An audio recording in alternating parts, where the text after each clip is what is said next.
tinha que escolher. Ou ele se salvava e a humanidade ficaria perdida, ou ele se entregava e se tornasse como nós, para que então a humanidade pudesse ter esperança de salvação. E Jesus ficou na luta entre a alma e o espírito, entre a vontade dele e a vontade do Pai. Mas ele, aleluia, ele escolheu se entregar. Sabe por quê? Porque ele nos amou de uma forma tão grande que ele não se importou em beber aquele cálice terrível da morte e da separação de Deus. Ele fez isso por amor a pecadores, por amor a transgressores, por amor a ímpios. Oh, aleluia! Que amor é esse? Que amor é esse?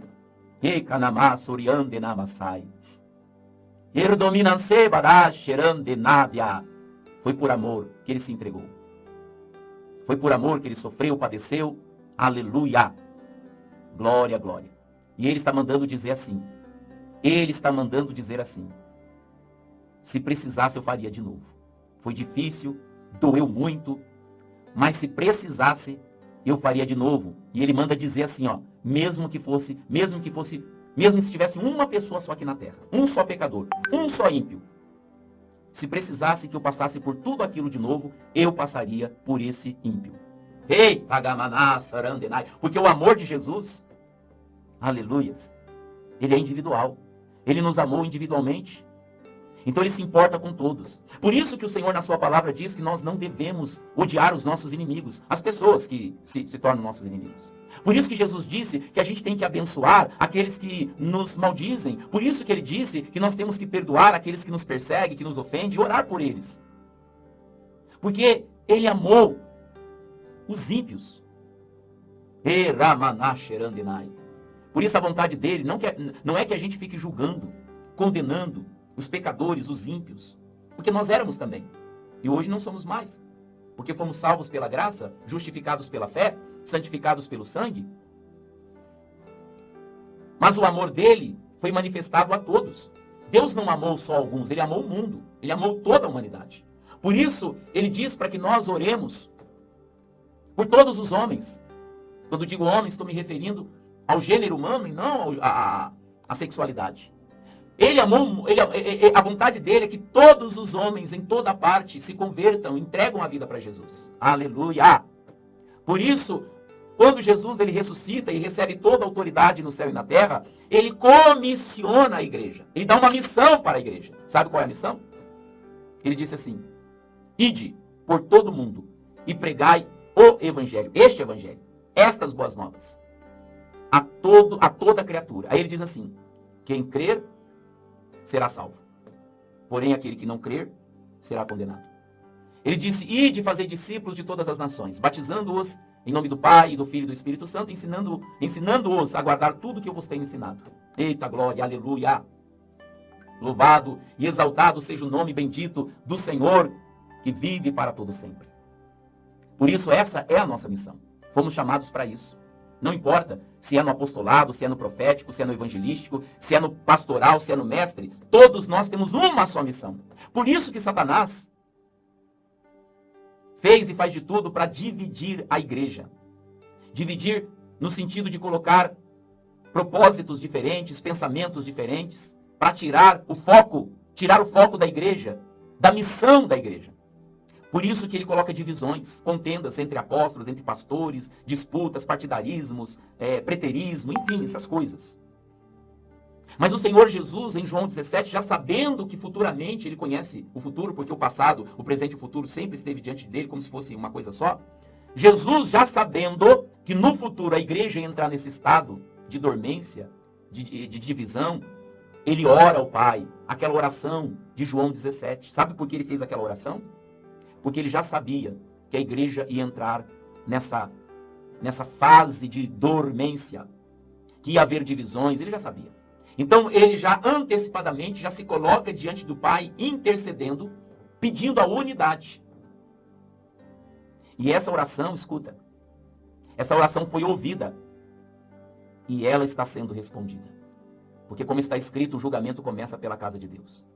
Não é um julgamento para a igreja, não é um julgamento para condenação, mas é um julgamento para colocar as coisas em ordem. É um julgamento para trazer arrependimento, quebrantamento, alinhamento. Então, Pai, Ele vai fazer com que as obras de cada um passem pelo fogo. Ele vai provar as obras de cada um e o coração de cada um. Aqueles que permanecem na humildade, na santidade, vão ser exaltados. Mas aqueles que estão no orgulho, na soberba, o Pai vai fazer com que eles sejam humilhados. E aí o Pai vai nivelar tudo. Os orgulhosos serão quebrantados e os que se humilham serão exaltados. E assim o Pai vai começar a ajustar tudo. O Pai, Ele vai despertar a igreja que dorme. Sim, como no vale dos ossos secos. Ele vai juntar tudo. Tudo que foi separado, Ele vai juntar. E vai trazer de volta o Espírito, como prometido lá no livro de Joel. Eis que nos últimos dias derramarei do meu Espírito sobre toda a carne. Vossos filhos e vossas filhas profetizarão.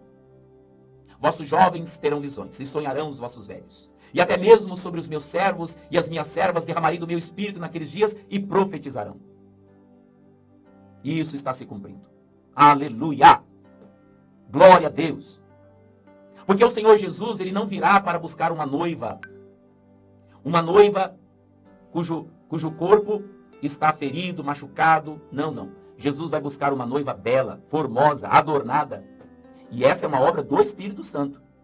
Podemos comparar com o livro de Esther, quando Esther passou um tempo, um ano, sendo preparada para se encontrar com o rei. Ela passou por um ano de tratamento intenso de beleza. E quem preparou ela foi um eunuco. Esse eunuco é uma representação do Espírito Santo. Assim como aquele eunuco responsável para preparar, embelezar, adornar a Esther, para que ela se apresentasse diante do rei bela, formosa, cheirosa, assim é o Espírito Santo hoje. Ele está na incumbência, na missão de preparar a noiva para o encontro do noivo. É o Espírito Santo que vai fazer. E olha, o Espírito Santo sabe fazer, hein? Ele é super responsável. Ele não vai entregar uma noiva faltando um pedaço dela. Ele não vai apresentar uma noiva manchada, maculada. Não, não, não, não. O Espírito Santo, ele vai apresentar a noiva bela, formosa, adornada, vestida com vestidos de linho puro, finíssimo. Aleluia. Exalando o aroma de Cristo. Eita glória! Cheirande na massai. Handeno bashiri andenai. Por isso alguns dizem assim, eu não creio que a igreja vai ter essa unidade. A situação em que se encontra a igreja hoje, seria isso possível? Ora, não seja como aquele capitão, que quando o profeta Eliseu falou que no outro dia haveria fartura, haveria abundância, e ele duvidou e falou, ainda que se abrisse as comportas dos céus, jamais aconteceria. Aí o profeta Eliseu mandou dizer assim, olha, você vai ver com os teus olhos essa palavra se cumprir, só que você não vai participar. E aconteceu que no outro dia se cumpriu a palavra, só que ele morreu porque o povo atropelou ele, ali na porta. Então não duvide daquilo que o Senhor é capaz de fazer. Até porque a igreja é dele. O poder é dele, a glória é dele. Se Jesus orou ao Pai, lá em João 17, por unidade, Jesus sabe que o Pai sempre ouviu ele e respondeu. Não seria essa uma exceção. Essa oração que Jesus fez em João 17 não seria, não é e nunca será uma exceção. Se o Pai respondeu todas as orações de Jesus, será que o Pai não ia responder essa, que é a mais importante de todas as orações que Jesus fez? Pode ter certeza absoluta que o Pai vai honrar, sempre honrou e sempre honrará o Filho. E ele vai, sim, já está respondendo essa oração. Nós estamos agora em um período onde o Senhor está alinhando tudo, ajustando tudo. Ainda que a gente não vê com os olhos. E também nem tem problema.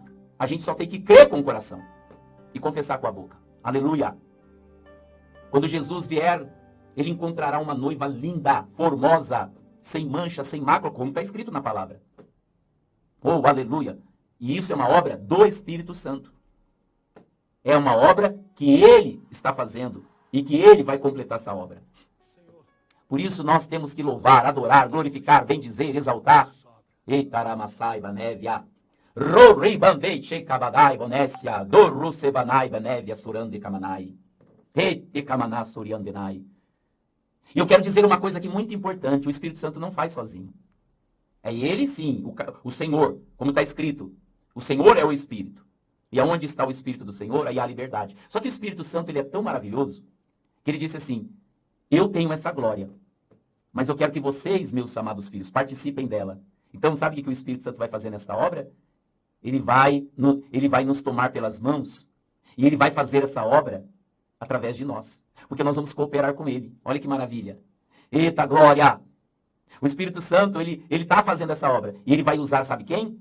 Ele vai usar os quebrantados de coração. Os improváveis. Aleluia! Sim, os improváveis. Aqueles que, como está escrito lá em 1 Coríntios, aqueles que nada são, aqueles que para o mundo nada é. Ele vai chamar aqueles que não são nada para confundir aqueles que são. Aleluia! Os improváveis. E o que o Espírito Santo vai fazer através destes é algo inimaginável. Eita glória! O Espírito Santo ele vai se apoderar, empoderar e apoderar estes que estão ouvindo e atendendo o seu chamado. Aleluia! Por isso, alegra-te. Você que se acha incapaz, você que olha para si mesmo e diz, quem sou eu? Eu não sei nem falar, como Moisés disse lá para o papai lá no monte. Eu não sei nem falar. Mas o papai não está preocupado com isso. Se você sabe falar, se você não sabe falar, se você é conhecedor, é sábio, se você... Não, isso para o papai não interessa. O que o papai quer é um coração quebrantado, disposto. Um coração que se rende. Só isso. Não importa a sua cultura, não importa se você tem experiência em alguma coisa ou não. Porque o Espírito Santo usou Paulo e usou Pedro. Quem era Paulo? Um homem eloquente, um homem estudado, um homem formado, na escola de Gamaliel. E o Espírito Santo usou Paulo. Porém, mesmo assim, o Paulo considerou tudo aquilo como refúgio, como esterco, para ganhar a Cristo. Mas ele usou um homem formado, um homem inteligente, um homem sábio, um homem de muito conhecimento. Mas também usou um iletrado. Usou um pescador de peixe para transformá-lo num pescador de homens. Então, para Deus não tem problema. Seja homem, seja mulher, seja culto ou inculto. Porque a única coisa que impede ele de fazer essa obra é o orgulho, é a justiça própria. É aquela pessoa que acha que ela é capaz de si mesma fazer alguma coisa. E não é esses que o papai está procurando. Ele está procurando aqueles que são segundo o seu coração.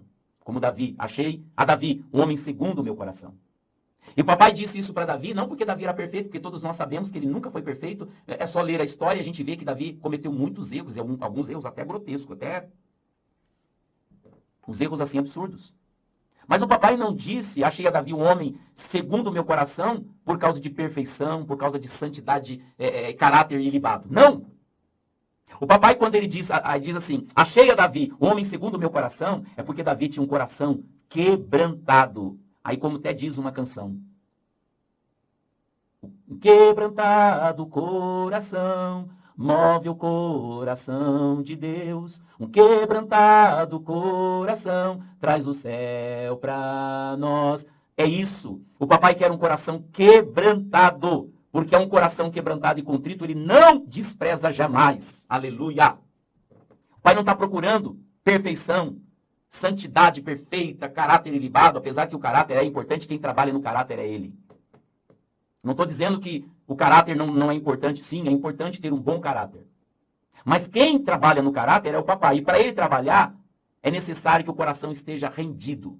É necessário ter uma cerviz que se curva, se dobra diante dele. O que não podemos ter é uma dura cerviz, um coração duro. Porque, olha só, a palavra diz que o papai é o oleiro e nós somos o barro. Aí